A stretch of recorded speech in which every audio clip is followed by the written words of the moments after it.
If you're hearing this, make sure no one else is around you. Because sometimes, silence isn't emptiness. It's the way another soul listens beside you. There are rooms that are not haunted. They simply hold the echoes of those who once lived in loneliness. And if you stay long enough, you'll begin to hear yourself. Room 303, where every breath lasts one beat too long. And within that silence, something answers you, even when you haven't spoken. The hollow soul, the room, without an echo. Room 303 sat at the end of a long hallway, where the light always flickered, no matter how many times the bulb was replaced. The landlord said it was very quiet here. But when the door closed, the student realized it wasn't quietness he heard, but emptiness staring back at him. The air was heavy, as if gripped by unseen hands. He sat at the edge of the bed, listening to the mattress sink slowly, and realized the sound lingered too long, as though two people had sat down at once. He turned on the light.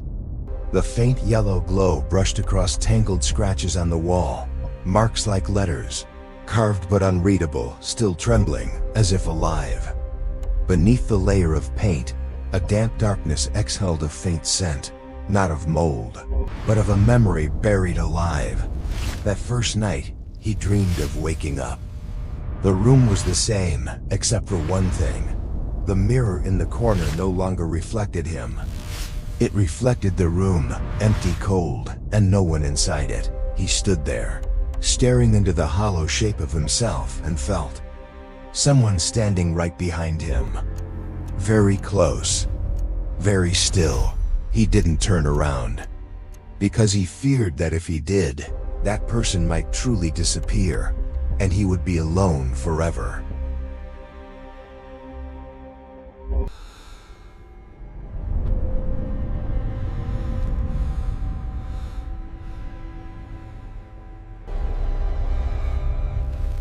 Part 2. Footsteps in the mirror. After that dream, the room changed. No one knew why, but every sound became a second slower. The ticking of the clock no longer kept time, as if wandering between two worlds, one of the present, and one of memories that refused to fade. He began hearing footsteps. At first faint, then clearer, like someone walking behind him whenever he turned away from the mirror. They didn't echo. They simply existed, soft, cold, persistent. Each night, he ran tests, setting up recorders, leaving his phone on video. But in the morning, all was blank. Except for one 3-second clip. A hoarse breath whispering 3 words. "It's not you." He began doubting himself. Not because of ghosts, but because of a thought he could no longer ignore. What if I never existed here at all? And the one living in this room, is it? On the 7th night, the mirror changed again. This time, he saw himself standing inside it, eyes dull, lips trembling, mouthing words, "Let me out." Then the reflection began tapping on the glass, steady, patient, like an inverted heartbeat. He wanted to run, but his legs wouldn't move. Each tap made the room quiver, and through the vibration, he heard a faint melody, distorted, broken, like a desperate song being strangled. He gave a hollow laugh. He wasn't sure if it was fear or pity, because in that moment, he understood. Loneliness doesn't kill you. It simply turns you into itself. The next morning, light slipped through thin curtains, but the room remained cold as night. He woke sitting in a chair, facing the mirror, now cracked in two. Everything was silent. So silent, he could hear the blood pulsing in his temples. On the desk, his notebook lay open. On the last page, written in shaky letters, "If you can read this, the one in the mirror has won." He jumped up, ran to the door, but the handle wouldn't turn. The pale walls, the mirror, the desk, the shadow, all seemed to merge together. And in that moment, he heard his own voice behind him. Don't bother. I once thought I could escape too. He turned. In the mirror, someone identical to him sat still, wearing a faint smile. Not angry, not sad, just tired. Like one who had waited too long to believe in an exit. The reflection reached out a hand to the glass. And this time, it wasn't hard. It was soft, cold, and alive. He was pulled in like falling through water, like slipping out of his own skin.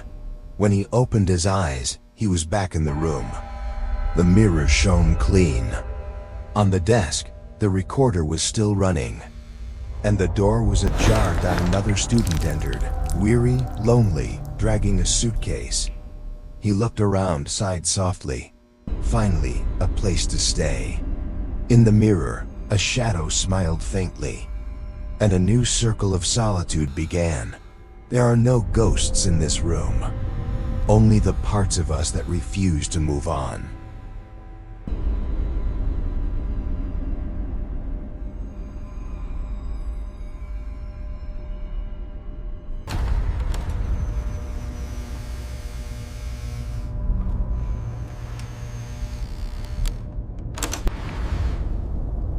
Part 3.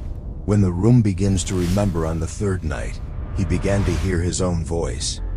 Not an echo, not an illusion, just a breath that matched his own. A whisper softer than silence, coming from where the light couldn't reach. He tried to sleep, but each time he closed his eyes, someone else seemed to open theirs in the darkness. Watching him by day, he went to class. The city glowed outside. Cafes, laughter, faces lit by neon. But he couldn't speak. Every time he tried to tell someone about the room, about the feeling of being watched, a faint scraping sound filled his head, like metal dragged across a wall. Then flashes, his mother lying on the floor, her face fading. A classmate dissolving into gray smoke. The fear felt too real, as if saying the truth would harm them. So he stayed silent, smiled, nodded, lived like everyone else.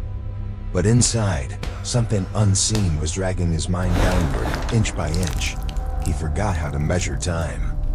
Sometimes mid-conversation, all sound vanished, and he found himself before the mirror again, in a place where light moved backward. The mirror no longer reflected properly.